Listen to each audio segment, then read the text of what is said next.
Twelfth house tenth house से third house है, और थर्ड हाउस होता है यात्रा का, टेंथ हाउस है कर्मों का, और ट्वेल्थ हाउस मोक्ष है। तो कर्मों की असली यात्रा होती है हमें मोक्ष की तरफ ले जाना। और टेंथ हाउस है, नाइन्थ हाउस है, सिक्स्थ हाउस। सिक्स्थ हाउस होता है हमारी षड रिपु का, और नाइन्थ हाउस है हमारा तीर्थ। तो कर्मों का असली तीर्थ है कि अपने षड रिपु को ख़त्म करना। नमस्कार, मेरा नाम डॉक्टर पीयूष दुबे है। मैं एक वैदिक एस्ट्रोलॉजर और आयुर्वेदिक डॉक्टर हूँ, और डेस्टिनी स्टार में आपका स्वागत है। आज हम बात करने वाले हैं टेंथ हाउस के ऊपर। टेंथ हाउस कैरियर आपका, आपके ओवरऑल कर्म, और टेंथ हाउस में बैठे हुए अलग अलग प्लैनेट और उसके लॉर्ड के बारे में, और जितने भी टेंथ हाउस के एस्पेक्ट हैं हम सबको कवर करेंगे, और टेंथ हाउस को अलग अलग हाउस के रिस्पेक्ट में भी हम समझेंगे। तो जी हाँ, सबसे पहले हम समझते हैं टेंथ हाउस है किसका। टेंथ हाउस आपके कर्मों का है, आपके कैरियर का। टेंथ हाउस आपकी आइडेंटिटी, टेंथ हाउस आपके फोकस कंसंट्रेशन को रिप्रेजेंट करता है। और टेंथ हाउस आपके ओवरऑल कर्म होगा, केवल कैरियर ही नहीं, जितने भी आपके कर्म हैं। कैरियर तो एक छोटा सा शब्द है। अब टेंथ हाउस को अगर अलग अलग हाउस के रिस्पेक्ट में समझा जाए ना, तो आपको समझ में आएगा कितना गूढ़ है। तो देखिए, सबसे पहले क्या होता है, टेंथ हाउस आपके कर्म है, ओके। और ट्वेल्थ हाउस होता है मोक्ष का, ठीक। और ट्वेल्थ हाउस टेंथ हाउस से थर्ड है। थर्ड हाउस किसका होता है, यात्राओं का, छोटी यात्रा या इन जनरल ट्रैवल का होता है। तो टेंथ से थर्ड है ट्वेल्थ हाउस। तो कर्मों की असली यात्रा क्या है, कर्मों की असली यात्रा है हमें मोक्ष की तरफ ले जाना। ट्वेल्थ हाउस होता है लेट गो करने का, हर चीज़ से मुक्ति। ट्वेल्थ हाउस मोक्ष, मुक्ति का है, बंधन से मुक्ति। क्यों? क्योंकि टेंथ हाउस केवल कैरियर ही नहीं है, हम जो भी कर्म कर रहे हैं अच्छे बुरे, वो सब कुछ टेंथ हाउस। इसी तरीके से आप देखिए, गीता में भगवान श्री कृष्ण ने क्या कहा है, कर्म कीजिए, फल की इच्छा मत कीजिए। अब फल की इच्छा ना करने का तात्पर्य ये नहीं है कि बिल्कुल आपके अंदर डिज़ायर नहीं होनी चाहिए। क्यों? क्योंकि अगर सबसे ज़्यादा सत्वगुण हो जाएगा तब तो इंसान कुछ करना ही नहीं चाहेगा। कर्म करने के लिए भी रजस चाहिए ना। इस सृष्टि में हमारा जन्म ही इसीलिए होता है क्योंकि जब हमारे अंदर, हमारी आत्मा में कुछ रजस और तमस क्वालिटी आती है। जब अगर आत्मा निर्विकार हो जाएगी तो हमें दोबारा जन्म नहीं लेना पड़ेगा। बट कर्म ना करने की इच्छा से तात्पर्य है कि बैलेंस होके रहिए और अपने कर्मों पे फोकस कीजिए, रिजल्ट तो ऑटोमेटिकली मिलेगा ही। तो देखिए, टेंथ हाउस कर्मों का है, इलेवेंथ हाउस आपकी डिज़ायर्स, आपकी इच्छाओं का है, आपके फ्रूट्स। इलेवेंथ हाउस टेंथ से सेकंड है। अब सेकंड हाउस क्या होता है, सस्टेनेंस का होता है किसी भी हाउस से। सेकंड हाउस मारक भी है भाई, लगन से। सेकंड हाउस क्या है, आपका फूड हैबिट, आपकी फैमिली, बैंक बैलेंस। खाना पीना चाहिए ना सर्वाइवल के लिए, बिना खाए तो जिंदा रह नहीं सकते। बट ज़्यादा खा ले तो भी पेट खराब हो जाएगा, नहीं खाए तो भी प्रॉब्लम। तो सेकंड हाउस बताता है वो सस्टेनेंस, ज़रूरत है। ज़रूरत एक लिमिट में होगी तो अच्छा है, अगर वो ज़्यादा बढ़ गई तो मारक हैं आपके। तो टेंथ से सेकंड है इलेवेंथ हाउस। आप कोई कर्म कर रहे हैं तो जो आपकी ज़रूरत है, जो लिमिटेड डिज़ायर्स हैं वो तो अच्छी, एक्सेस में डिज़ायर है तो आप कर्मों पे फोकस ही नहीं कर पाएंगे। भाई आप कोई काम करने गए, आपका फोकस है मुझे जॉब मिल जाएगी तो इतना सैलरी मिलेगा, ये हो जाएगा वो हो जाएगा, तो आपका पूरा फोकस तो रिजल्ट पे है, कर्मों पे ध्यान ही नहीं। तो जब कर्मों पे ध्यान नहीं तो रिजल्ट कैसे डिज़ायर्ड मिलेगा। इसी तरीके से आप देखिए ना, अगर 11 से काउंट करें रिवर्स, तो 11 से टेंथ हाउस जो है ट्वेल्थ पड़ता है। आप 11th हाउस क्या, इच्छाओं का, डिज़ायर्स का, टेंथ हाउस कर्मों का, ट्वेल्थ हाउस लॉस का है कि अगर आपको कर्मों में सफलता प्राप्त करनी है तो इच्छाओं का लॉस, इच्छाओं को त्यागना पड़ेगा। ट्वेल्थ हाउस लेट गो करने का होता है। इच्छाओं से रहित होकर अगर आप फोकस होकर काम करेंगे तभी आपको कर्मों में सफलता मिलेगी। इसी तरीके से आप देखिए, फोर्थ हाउस हमारा सुख होता है। टेंथ हाउस सबसे बड़ा सुख है जीवन का, क्योंकि बिना कर्मों के कोई सुख नहीं, कर्म अच्छे होंगे तभी सुख है। तो फोर्थ हाउस हमारा सुख और शांति है। तो टेंथ से फोर्थ हाउस क्या पड़ता है, फर्स्ट हाउस। अब फर्स्ट हाउस किसका है, फर्स्ट हाउस आपका थॉट प्रोसेस, आपकी हेल्थ। भाई हेल्थ अच्छी रहेगी तभी शांतिपूर्वक कर्म कर पाएंगे ना। सही सोच होगी तभी सही निर्णय लेंगे, सही कर्म कर पाएंगे। और टेंथ से फोर्थ है फर्स्ट हाउस, मतलब कर्मों का असली सुख क्या, अगर आप अच्छे कर्म करेंगे तो मानसिक शांति रहेगी। फर्स्ट हाउस आपका स्वास्थ्य अच्छा रहेगा, जीवन आपका अच्छा बीतेगा, क्योंकि फोर्थ हाउस शांति का होता है। इसी तरीके से आप देखिए, आपका क्या है, फिफ्थ हाउस। फिफ्थ हाउस आपका फ्यूचर है, आपका थॉट प्रोसेस। अगर टेंथ से फिफ्थ देखें तो क्या आ रहा है, सेकंड हाउस, कर्मों का फ्यूचर क्या है सेकंड हाउस में। अब देखिए सेकंड हाउस पैसा है, फूड हैबिट है, खाना पीना। आप कैरियर क्यों चूज़ करते हैं, काम क्यों करते हैं, पैसे कमाने हैं भाई, सर्वाइवल के लिए, फैमिली को सर्वाइव करना है, खाने पीने के लिए, उसका फ्यूचर है। और सेकंड हाउस आपके संस्कार, आपके गोत्र हैं। तो केवल यहाँ कैरियर की बात नहीं, आपके ओवरऑल कर्म। अगर आपके कर्म अच्छे होंगे तो आपकी फैमिली लाइफ अच्छी होगी, आपके संस्कार अच्छे होंगे, आपके गोत्र अच्छे होंगे, आपका फैमिली लीनेज अच्छा चलेगा। इसी तरीके से अगर आप देखें फोर्थ हाउस के रिस्पेक्ट में, तो टेंथ हाउस कर्मों का है और फोर्थ हाउस होता है सुख शांति का, और सेवन्थ हाउस है कंप्लीशन, पूर्ण करने वाला। सेवन्थ हाउस मारक भी होता है भाई, लगन से। सेवन्थ हाउस के आपके स्पाउस, आपके लाइफ पार्टनर का स्पाउस अच्छा हो तो आपको लगता है हम पूर्ण हो चुके हैं। जब तक विवाह या रिलेशनशिप या अच्छा पार्टनर नहीं मिलता, हमको लगता है हम अधूरे हैं। अब देखिए वो मैरिड लाइफ से पूर्ण होते हैं, भक्ति से पूर्ण होते हैं, वो एक अलग विषय है। बट अगर सही स्पाउस नहीं मिला, सही पार्टनर नहीं मिला, तो हमारे लिए मारक साबित होता है। तो 10 से 7 क्या है, फोर्थ हाउस। फोर्थ हाउस क्या, सुख है, फोर्थ हाउस शांति है। अब 7th हाउस मारक भी, जरूरत से ज़्यादा सुख और कंफर्ट में रहना चाहेंगे तो फिर कर्म नहीं कर सकते। अगर मानसिक शांति नहीं होगी तो हमारे कर्मों के लिए मारक है, हम कर्म नहीं कर पाएंगे। बट अगर मानसिक शांति है, सब सुख हैं और हम शांत हैं, तो हमारे कर्मों का पूरक है, हम ज़्यादा अच्छे से कर्म कर पाएंगे। फोर्थ हाउस फैमिली है, जिसका फैमिली लाइफ अच्छा होता है, मानसिक शांति होती है, वो ज़्यादा अच्छा परफॉर्म कर पाता है। अपोजिट भी देख सकते हैं ना, फोर्थ हाउस से अगर देखें तो 10th हाउस 7 पड़ता है। अगर आपके कर्म नहीं अच्छे होंगे तो आपकी सुख शांति के लिए मारक है वो। दोनों तरफ से आप देख सकते हैं। इसी तरीके से आप देखिए 10th हाउस से अगर 8th देखें, तो 10th हाउस से अगर आप 8th देखेंगे तो आएगा 5th हाउस। 5th हाउस क्या, आपके थॉट प्रोसेस, आपके विचारों का है। 8th हाउस क्या होता है, समुद्री यात्राओं का। तो कर्म रूपी जो समुद्र है, कर्मों का जो समुद्र है, वो आपके 5th हाउस में, आपके थॉट प्रोसेस में, कैसे विचार हैं, कैसा थॉट प्रोसेस है। 5th हाउस आपकी फ्यूचर प्लानिंग का है, ठीक है, कैसा प्लानिंग आप करते हैं, उस पर डिपेंड करेगा आपका कैरियर कैसा होगा, आपके जीवन के ओवरऑल कर्म कैसे होंगे। तो कर्मों की जो समुद्री यात्रा है वो 5th हाउस में। 8th हाउस परिवर्तन का भी होता है, ट्रांसफॉर्मेशन का। 5th हाउस क्या है, 10th से 8th है। तो आपके कर्मों में परिवर्तन ला सकते हैं आपके विचार, आपका थॉट प्रोसेस, आपकी प्लानिंग। अगर 5th हाउस से आप काउंट करें ना 10th तक, तो 6th आएगा। 10th हाउस 5th से 6th है। इसीलिए देखिए 5th हाउस डाइजेशन का है, पेट का है। पेट की जो बीमारियां हैं वो 10th हाउस से देखी जाती हैं, क्योंकि 6th हाउस डिजीज है। 5th से 6th है 10th हाउस। 10th हाउस अगर एफ्लिक्टेड हो तो आपका डाइजेशन खराब होगा। इसलिए 10th हाउस नी जॉइंट का है, पैरों का है। इसलिए कहते हैं खाने के बाद वॉक करना चाहिए। 5th हाउस बच्चों का है, 10th हाउस कर्मों का है। 5th से 6th है 10th हाउस। 6th हाउस किसका होता है, पेंडिंग कर्मों का। लगन से 6th हाउस हमारे पेंडिंग कर्म, हमारे जो कर्म बाकी रह गए हैं, जो पूरे करने हैं। तो 5th हाउस बच्चों का है, बच्चों का जो पेंडिंग कर्म है वो वहाँ से 6th है 10th हाउस। तो जैसे आपके कर्म होंगे वही आपके बच्चों के पेंडिंग कर्म बनने वाले हैं। तो अपने कर्म अच्छे रखिए, वरना आपके बच्चों को सफ़र करना पड़ेगा। आप देखिए 10th से 9th कौन सा आता है, 6th हाउस। 10th हाउस कर्मों का हो गया। 6th हाउस क्या, षड रिपु, ईर्ष्या, जलन, द्वेष, अहंकार। और 10th से 9th है 6th हाउस। 9th हाउस होता है तीर्थ का। लगन से 9th हाउस तीर्थ यात्रा का है, धर्म का है, गुरु का है। तो हर हाउस से 9th हाउस तीर्थ हुआ उसका, उसके गुरु हुए, वहाँ का गाइडेंस हुआ। तो 10th से 9th क्या, 6th हाउस। कर्मों का जो असली तीर्थ है वो 6th हाउस है।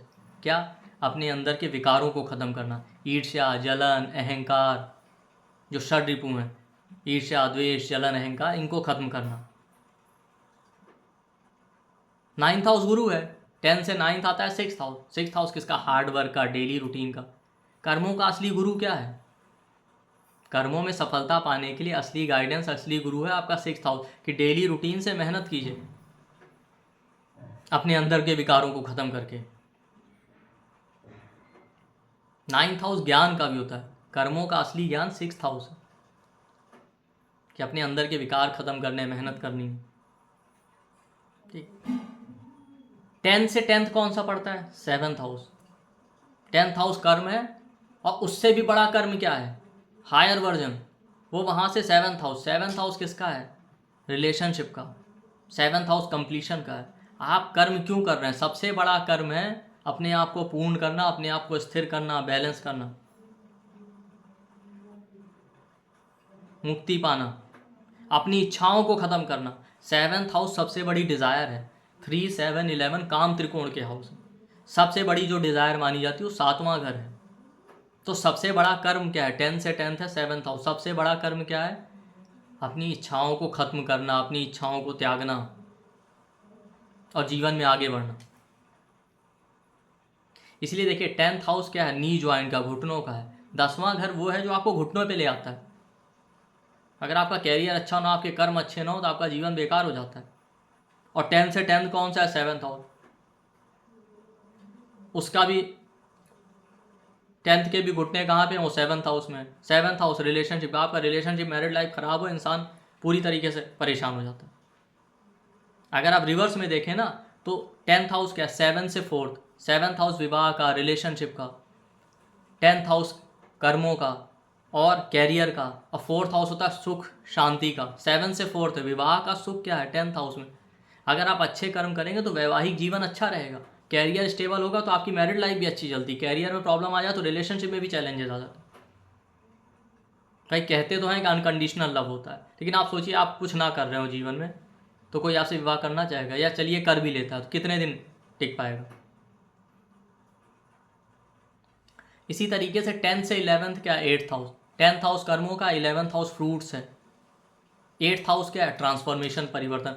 कर्मों का असली फ्रूट, कर्मों का असली फल क्या है? हमारे अंदर परिवर्तन आना। 8th हाउस भी आपके विकार हैं जैसे 6th house. 8th house secrets का है। भाई लगन क्या है? लगन आप देखिए काल पुरुष के चार्ट में लगन लॉर्ड और 8th लॉर्ड दोनों मंगल होते हैं। क्यों? लगन वो है जो आप दुनिया को दिखा रहे हैं या दिख रहा है, आकार, आपका शरीर। 8th हाउस क्या? विकार, जो छुपा हुआ है। इसीलिए 8th हाउस साधना का भी है। तो 10 से 11th है 8th हाउस, उसके जो फ्रूट है वो 8th हाउस में। 8th हाउस क्या है? 8th हाउस आपके परिवर्तन क्या है कि आपके जीवन में परिवर्तन लाना। अच्छे कर्म करेंगे जीवन में अच्छे परिवर्तन आएंगे, बुरे कर्म करेंगे बुरे परिवर्तन आएंगे। आपके अंदर के विकारों को खत्म करना। भाई साधना वादना हम क्यों करते हैं? इसीलिए करते हैं ना। दूसरा, कर्म भी अपने आप में एक साधना है। अगर आप रिवर्स देखें तो 8 से अगर काउंट करें, 8 से 3rd है 11th हाउस, तो 8th हाउस साधना का हो गया। 8th हाउस एकांत का है। 3rd हाउस मैंने पहले ही कहा एफर्ट का है, इनिशिएटिव का, यात्रा है। साधना की पहली यात्रा क्या है? कर्मों की तरफ जाना। कर्म भी अपने आप में एक साधना है। आप साधना करते हैं, तपस्या करते हैं, तो उसका पहला इनिशिएटिव क्या है? 8 से 3rd 10th हाउस, कि आपके कर्म अच्छे हों। अगर आप 10th से 12th देखें तो 9th हाउस आता है। 9th हाउस भाग्य का है। 12th हाउस लॉस है। भाई आप देखिए कर्मों के साथ साथ हमारे 3 तरह के कर्म होते हैं, संचित कर्म, प्रारब्ध कर्म और बलवान कर्म। अगर आपके कर्म नहीं अच्छे हैं तो 10 से 12th क्या? 9th house. 10वें घर का लॉस कहाँ हो रहा है? 9th हाउस में। क्या आप कितने भी अच्छे कर्म कर लें, कितनी भी मेहनत कर लें, आपका भाग्य नहीं साथ दे रहा तो आपको स्ट्रगल करना पड़ेगा। दूसरा, आप इस सांसारिक विचार के हिसाब से देखें तो 10वां घर कर्मों का है, कैरियर का है। 9th हाउस हायर एजुकेशन का है। 10 से 12th, जब आप हायर एजुकेशन के लिए जाते हैं तो कैरियर छोड़ना पड़ता है ना। आप जॉब में होते हैं, मास्टर्स करने जा रहे हैं, तो जॉब से लीव लेना पड़ता है, लॉस हो गया ना। अगर 9th हाउस से देखें, 9 से 2nd है 10th हाउस। 9th हाउस भाग्य का है, 10th हाउस कर्मों का है, वहां से 2nd है, तो 2nd हाउस सस्टेनेंस का हुआ। 2nd हाउस मारक है। भाग्य के लिए मारक कौन है? आपका 10th हाउस।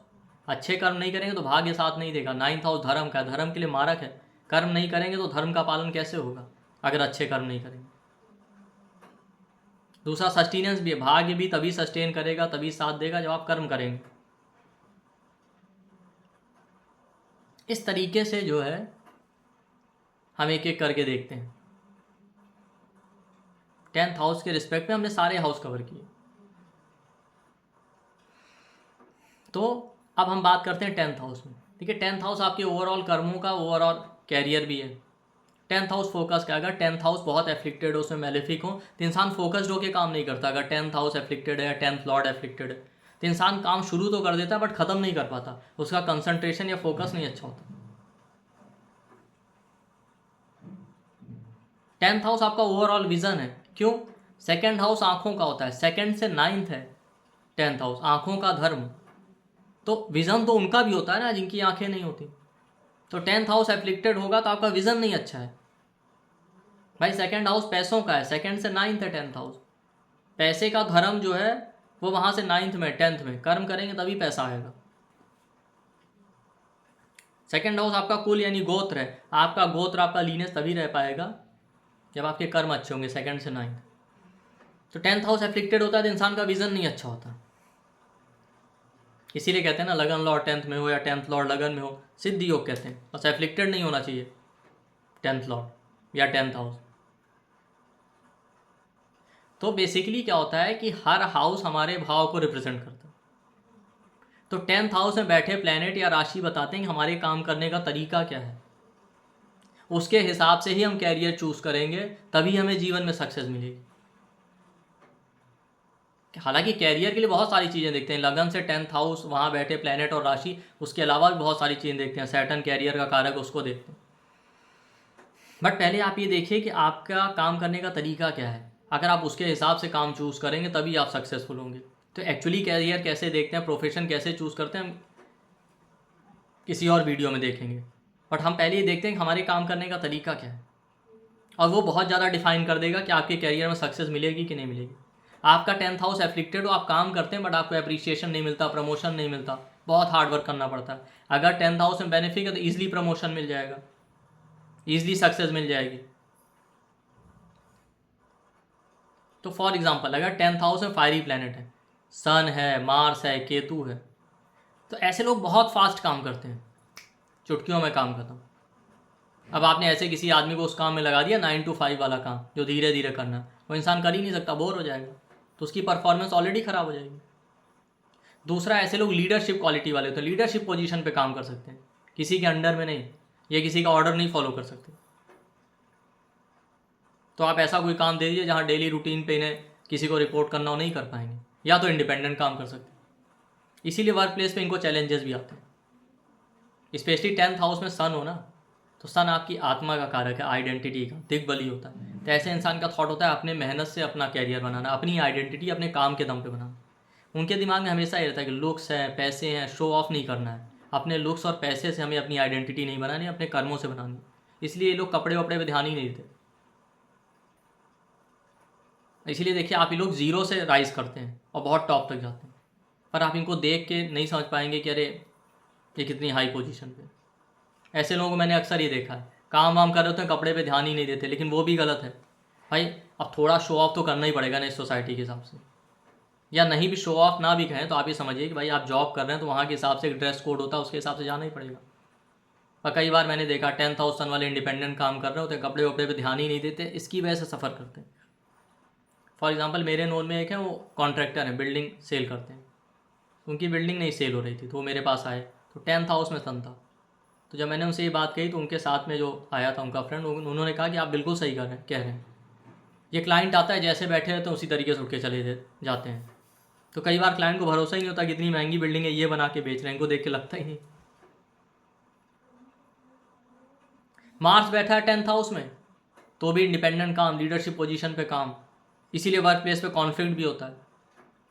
क्यों? क्योंकि ये लोग इनजस्टिस नहीं बर्दाश्त करते। ऑफिस में किसी के साथ भी इनजस्टिस हो रहा हो, चाहे इनके साथ हो रहा हो चाहे किसी के साथ हो रहा हो, उसकी कंप्लेन लेके बॉस तक जाने वाले यही होंगे। तो बॉस को लगता है सबसे ज़्यादा प्रॉब्लम लगता है इसी पर, किसी से दबते नहीं हैं। पर थोड़ा इम्पल्सिव बिहेवियर होने की वजह से, जल्दीबाजी में काम करने की वजह से कई बार गलतियां भी करते हैं मार्च 10th हाउस वाले। हालांकि ऐसे लोग आर्मी, पुलिस, डिफेंस इस तरह के कामों में जा सकते हैं अगर मार्च 10th हाउस में है, 10th का लॉर्ड, और वो डिपेंड करेगा ओवरऑल चार्ट के ऊपर। केतु 10th हाउस में बैठे, तो केतु 10th हाउस में आप समझिए है तो फायरी प्लैनेट, ये थोड़ा क्लमजी होते हैं, या तो काम शुरू नहीं करेंगे, आराम से बैठे रहेंगे लेजी, पर जब शुरू करेंगे तो इतना फास्ट काम करेंगे कि कब खत्म हो जाएगा पता नहीं चलेगा। दूसरा, केतु 10th हाउस वालों के बड़े बड़े सपने होते हैं, करना है तो कुछ बड़ा करना, वरना कुछ नहीं करना। तो कई बार ज़्यादा बड़े सपने होने की वजह से कैरियर शुरू ही नहीं हो पाता, या अगर ओवरऑल चार्ट ने सपोर्ट किया तो ये वाकई बहुत टॉप की पोजीशन में पहुंच जाते हैं, बट ये भी किसी के अंडर में काम नहीं कर सकते। और काम की वजह से इनको स्ट्रेस एंजाइटी भी बहुत रहता है और काम से ऑब्सेशन भी बहुत है। शुरुआत में अपने कैरियर से बहुत ऑब्सेशन रहेगा, बट बहुत जल्दी फिर डिटैच भी हो जाते हैं, क्योंकि ये तो स्पिरिचुअलिटी ऑकल्ट इनका कारक है, तो इनको इन्हीं चीज़ों में ज़्यादा इंटरेस्ट आता है। पर ये लोग फाइन डिटेल वाले काम, मैथमेटिक्स, डाटा एनालिटिक्स, कोडिंग वोडिंग का काम है, अकाउंट्स का काम है, उसमें अच्छे होते हैं। पर बेटर यही होता है या तो ये लोग भी इंडिपेंडेंट काम करें। और 10th हाउस केतु वाले क्या होता है कि फिजिकल हार्डवर्क ज़्यादा नहीं कर सकते, दूसरों को ऑर्डर देना है, कंसल्टेंट का काम है, वो जो ओरल काम है वो ज़्यादा बेटर तरीके से कर सकते हैं। लेकिन कई बार इनके थॉट अनरियलिस्टिक हो जाते हैं, कई बार इनको सडन सक्सेस मिल जाती है तो ये ध्यान नहीं देते। तो लेकिन केतु 10th हाउस वालों का सबसे बड़ा रेमेडी है कि हमेशा अपने को अपग्रेड करते रहिए। अदरवाइज केतु सक्सेस तो दे देता है, बट उस स्टेज पे डाउनफॉल देता है जब इंसान दोबारा उठ ना पाए। लेकिन आप कंटिन्यू अपनी स्किल्स को अपग्रेड करते रहेंगे तो डाउनफॉल नहीं होगा। ये केतु, और केतु 10th हाउस वालों के लिए बेस्ट ये भी होता है कि 2-3 अलग अलग काम कर लें छोटे छोटे पार्ट्स में, क्योंकि केतु क्या करता है, ब्रेक करता है। तो अपने काम को 2-3, अपने बिजनेस को, अपने काम को 2-3 पार्ट में ब्रेक करके करें, ना कि एक बड़ा काम, क्योंकि इनका अक्सर डिज़ायर रहता है कुछ बड़ा कर लेंगे। तो एक बड़ा करने से अच्छा 2-3 छोटे छोटे कर लें, तो भी आपको सक्सेस मिल जाएगी। ठीक। और केतु 10th हाउस वालों को कई बार ये भी पता होना चाहिए, कभी कभी ऊपर पहुंचने के लिए भी नीचे से शुरू करना पड़ता है, और परफेक्शन चाहिए रहता है इनको। एनालिटिकल होते हैं तो बाल की खाल उधेड़ना। तो अगर फाइन डिटेल वाला काम है तो अच्छा है, पर जहाँ अगर डेप्थ में नहीं जाना तो ये परेशान हो जाते हैं, क्योंकि इनकी आदत है हर चीज़ में डेप्थ में जाने की। तो ऐसे लोगों को ये बैलेंस बनाना सीखना पड़ेगा, कहाँ डेप्थ में जाना है, कहाँ नहीं जाना है, कौन सा काम ऊपर ऊपर से निपटाना है। ये 10th house Ketu, 10th house Ketu और 10th लॉर्ड केतु स्कॉर्पियो का को लॉर्ड होता है। तो ये हो गया आपके फायरी प्लैनेट। अब देखिए वाटरी प्लैनेट बैठे हों, मून और वीनस। तो वाटरी प्लैनेट क्या होता है, वाटरी प्लैनेट 4th हाउस में दिग्बली होते हैं, मून और वीनस। 4th हाउस घर कंफर्ट का, 4th हाउस एजुकेशन का। तो ये लोग पढ़ने वढ़ने तो ठीक है, काम पे जाना ही नहीं चाहते। ऐसे लोग वर्क फ्रॉम होम के लिए सुटेबल हैं, बेस्ट हैं। या ये एक जगह बैठ के लंबे समय तक तो काम नहीं कर सकते, या तो ये घर से काम करेंगे वर्क फ्रॉम होम, या ये ट्रैवल रिलेटेड काम हो तो कर सकते हैं, या क्रिएटिव काम होगा जिसमें इनको मज़ा आए तब तो ठीक है, अदरवाइज बहुत जल्दी बोर हो जाते हैं। स्पेशली मून 10th हाउस वाले बहुत जल्दी बोर हो जाते हैं। दूसरा, मून वीनस 10th हाउस में हो ना, तो ऐसे लोग क्या करते हैं, अगर ऑफिस में गए भी ना काम करने, तो अगर ये इंडिपेंडेंट काम कर रहे हैं तो आप देखिए इनका ऑफिस बड़ा कंफर्टेबल होगा, बहुत कंफर्टेबल, बहुत सुंदर, बहुत लग्जरियस, क्योंकि इनको कंफर्ट चाहिए। वीनस कंफर्ट का कारक है, मून भी मन है, उसको भी कंफर्ट चाहिए। अगर ये कहीं जॉब भी कर रहे हो तो मैंने देखा है ऐसे लोगों को, वर्क फ्रॉम होम करें तो ठीक है, अगर ऑफिस में जाना पड़ जाए ना तो अक्सर ये कहते हैं, जैसे मेरी एक क्लाइंट है वो अक्सर कहती हैं कि सर कभी कभी मैं कहती हूँ ऑफिस में एक रेस्टिंग रूम भी होना चाहिए, कि थोड़ी देर बाद लंच के बाद रेस्ट कर पाएँ। बट मून 10th हाउस में बैठे तो कैरियर में फ्लक्चुएशन बहुत देता है, या तो बर्थ प्लेस से दूर जाके सक्सेस मिलेगी, और इनिशियली या फ्लक्चुएशन बहुत देगा। कई बार ऐसे लोगों का कैरियर अर्ली शुरू हो जाता है, अर्ली एज में, बहुत कम एज में, बट वो फ्लक्चुएशन देता ही है। बट क्रिएटिव कामों के लिए आप ऐसे लोगों को अप्लाई कीजिए। मान लेते हैं आपको ऐसे लोगों को हायर करना है तो क्रिएटिव कामों के लिए हायर कीजिए। तो मून 10th हाउस में बैठा तो फूड से रिलेटेड, ट्रैवल से रिलेटेड काम कर सकते हैं, ठीक है, हीलिंग से रिलेटेड काम कर सकते हैं, काउंसलिंग करना है, बहुत अच्छे होते हैं। वीनस बैठा गाड़ियों से रिलेटेड, फाइनेंस से रिलेटेड, कपड़ों से रिलेटेड, परफ्यूम से रिलेटेड, ब्यूटी प्रोडक्ट से रिलेटेड काम, आर्ट, ड्राइंग, पेंटिंग, म्यूजिक से रिलेटेड काम कर सकते हैं। बट ध्यान रहे कि वर्क फ्रॉम होम करेंगे तो बेस्ट है।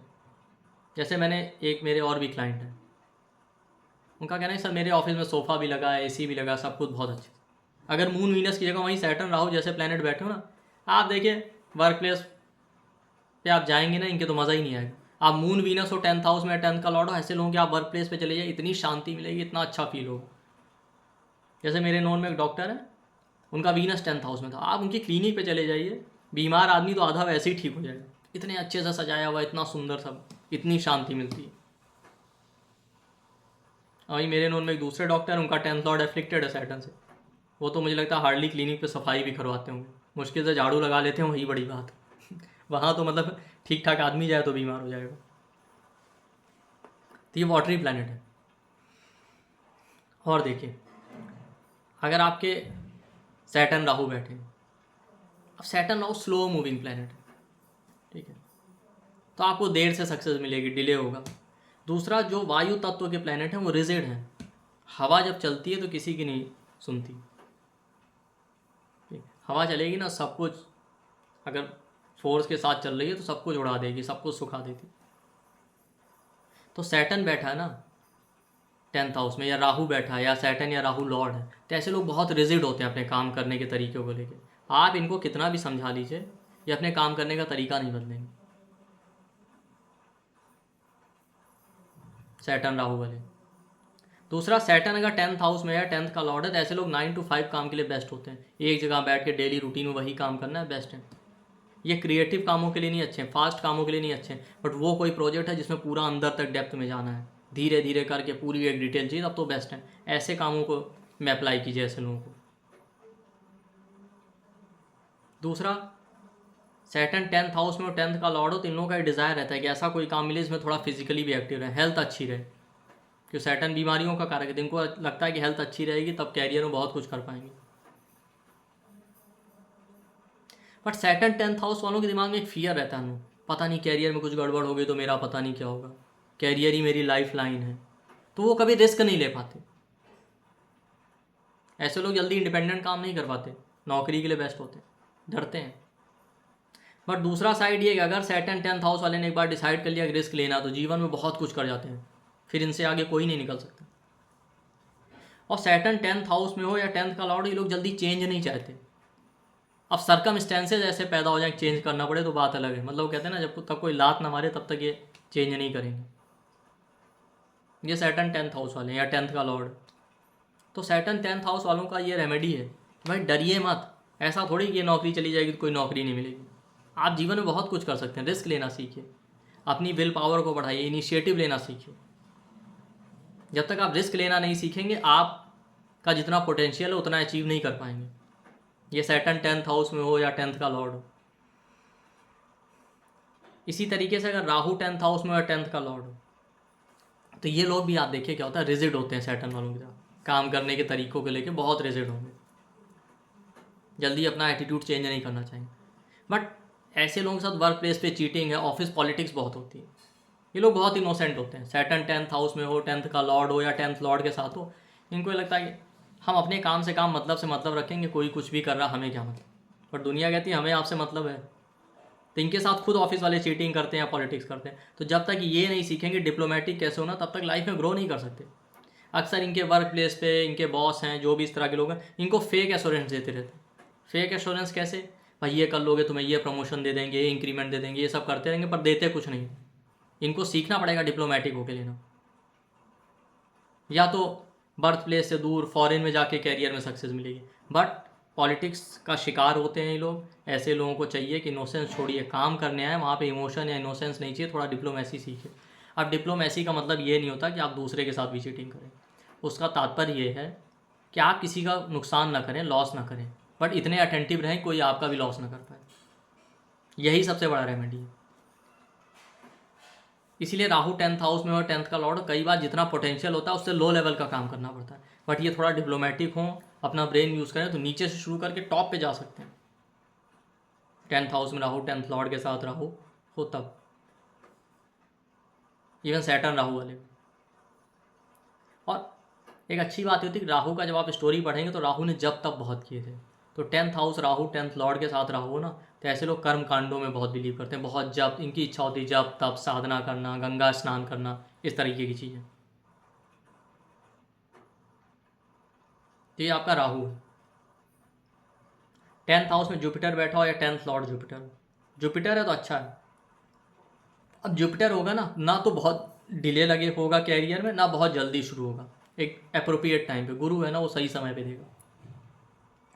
और अच्छी बात ये होती है 10th हाउस में जुपिटर या 10th लॉर्ड जुपिटर हो इन लोगों की, क्या ये जिस ऑर्गेनाइजेशन, जिस कंपनी को ज्वाइन कर लें, वो ग्रो करने लगती है। जिस बिजनेस में हाथ डाल दें, अपने ऑफिस में वो कोई भी प्रोजेक्ट हो जो लॉस में जा रहा हो, जिसमें सक्सेस ना मिल रही हो, आप इनको लगा दीजिए। जुपिटर क्या ब्लेसिंग है, या तो प्रोजेक्ट पूरा हो जाएगा, नहीं भी पूरा होगा ना तो ऑटोमेटिकली आपको देखिए उसमें आपको सक्सेस मिलने लगेगी, उसमें से प्रॉफिट आने लगेगा। अगर 10th हाउस में जुपिटर या 10th लॉर्ड में जुपिटर, ऐसे लोगों को आप अप्लाई कर देंगे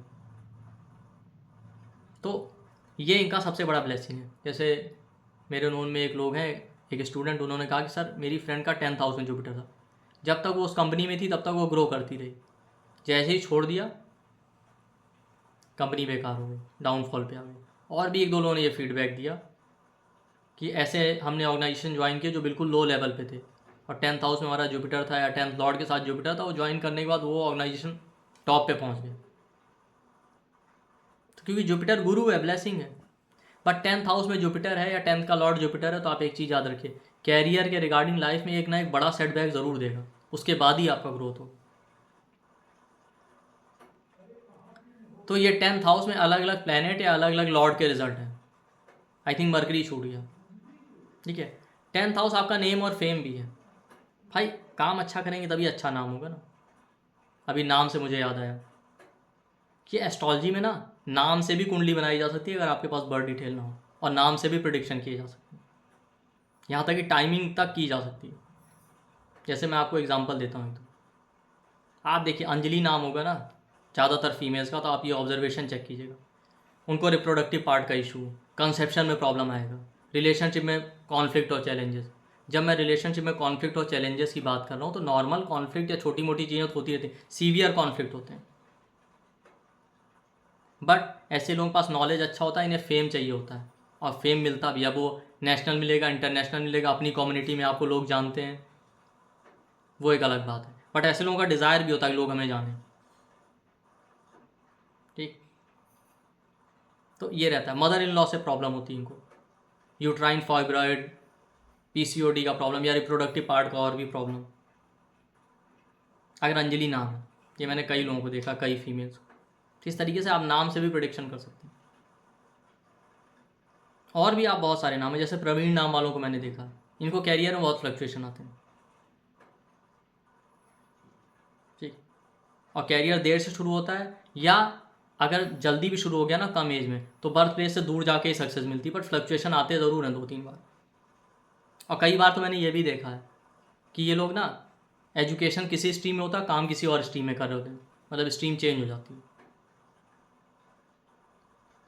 जैसे प्रिया नाम वाले हैं, ठीक, इनके साथ क्या रहता है, इनको बॉडी में हैवीनेस, डाइजेशन का प्रॉब्लम, फीमेल्स हैं तो PCOD, menstrual flow, hormonal imbalance का प्रॉब्लम, स्ट्रेस, एंजाइटी का प्रॉब्लम। मदर से बहुत अटैचमेंट होगा, बट मदर से कोई, मदर के लिए जान भी दे देंगे तो भी मदर से कोई क्रेडिट नहीं मिलेगा, चाहे कुछ भी कर लें। मदर को हेल्थ इश्यूज़ रहते हैं, पैरों में प्रॉब्लम रहती है, मसल्स में प्रॉब्लम रहती है मदर को, इस तरीके से। कैरियर में इनके भी फ्लक्चुएशन आते हैं, कैरियर स्टेबल होने में प्रॉब्लम होती है। फादर से भी कई बार इनके कॉन्फ्लिक्ट होते हैं, टर्म्स नहीं मैच करते, फादर को बोन्स का प्रॉब्लम रहता है, कई बार फादर मदर दोनों को ही बोन्स का प्रॉब्लम हो जाता है। तो आप नाम से भी प्रिडिक्शन कर सकते हैं। हमारे यहाँ बहुत सारी चीज़ें नाम से लोग चार्ट बना देते हैं, नाम से लोग प्रिडिक्शन कर देते हैं, बर्थ डिटेल की ज़रूरत ही नहीं। इस तरीके से एक चीज़ है हमारे यहाँ। तो ये मुझे याद आ गया था कि 10th हाउस आपका नाम है। अब हम बात करते हैं मरकरी। मरकरी को लोग कहते हैं कारक है नाम का, क्योंकि मरकरी डॉक्यूमेंट पेपर वर्क है ना। तो 10th हाउस में मरकरी हो या 10th लॉर्ड मरकरी होती है, ये लोग क्या होते हैं, multitasking, jack of all master of none. But office में ऐसे भी लोगों की ज़रूरत होती है जो मल्टीटास्किंग भी कर पाएँ। भाई आप वो लोग देखें ना ऑफिस में, जितनी बार आप जाएँ वो इंसान अलग अलग काउंटर पे ही मिलेगा, जहाँ कोई नहीं है उसे बैठा दिया जाए, उसके लिए अच्छे हैं। ह्यूमरस होते हैं, काम कम बातें ज़्यादा, ये लंबे समय तक टिक के काम नहीं कर सकते। 1 घंटे काम करेंगे, आधे घंटे गप्पे मारेंगे। या वो लोग होते हैं लंच में सबसे लेट आने वाले ऑफिस में, लंच के बाद आपको दिखाई नहीं देंगे, सबसे लेट आएंगे, वो ये होते हैं। बट पॉजिटिव साइड एक मल्टीटास्किंग होती है, बातों के जादूगर होते हैं, अपना काम बातों से ही निकाल लेते हैं, ये मरकरी 10th हाउस वाले। तो ऐसे लोग कम्युनिकेशन सेक्टर में काम करें, आईटी सेक्टर में काम करें, सॉफ्टवेयर से रिलेटेड काम करें, अच्छा है। राइटिंग, जर्नलिज्म, इसी तरीके से जुपिटर 10th हाउस में प्रीस्ट हैं, कंसल्टेंट हैं, गाइडेंस है, टीचर हैं, उससे रिलेटेड काम कर सकते हैं, बैंकिंग फाइनेंस सेक्टर में काम कर सकते हैं। तो ये आपका अलग अलग प्लैनेट अगर 10th हाउस में बैठे हों या 10th के लॉर्ड हों, तो इस तरीके से आपको देखना है कि आपका क्या नेचर है, उसके हिसाब से वर्क चूज़ कीजिए। या आपके पास क्लाइंट आता है तो उसके हिसाब से उसको सजेस्ट कीजिए। अब मान लेते हैं 10th हाउस में बैठा सैटर्न, आपने ऐसा काम बता दिया जहाँ बहुत फास्ट काम करना है, वो बेचारा कर ही नहीं पाएगा, बोर हो जाएगा। तो ये आपको देखना पड़ेगा। तो आज का वीडियो ओवरऑल 10th हाउस पे था, और आप अच्छे समझ सकते हैं। और ध्यान रखिए 10th हाउस कैरियर नहीं, आपके ओवरऑल कर्म है। आपके कर्म अच्छे होने चाहिए। अगर कर्म अच्छे नहीं होंगे तो आपको घुटने पे ले आएगा। जीवन में बहुत सारे कंप्रोमाइज़ करने पड़ते हैं अगर आपका कैरियर स्टेबल ना हो एक टाइम के बाद, या आपके कर्म अच्छे ना हो तो बहुत कुछ सफ़र करना पड़ता है आपको जीवन में। तो आई होप आपको ये वीडियो पसंद आया होगा। वीडियो को लाइक कीजिए, शेयर कीजिए, चैनल को सब्सक्राइब कीजिए और ज़्यादा से ज़्यादा हमें सपोर्ट कीजिए। थैंक यू, नमस्ते।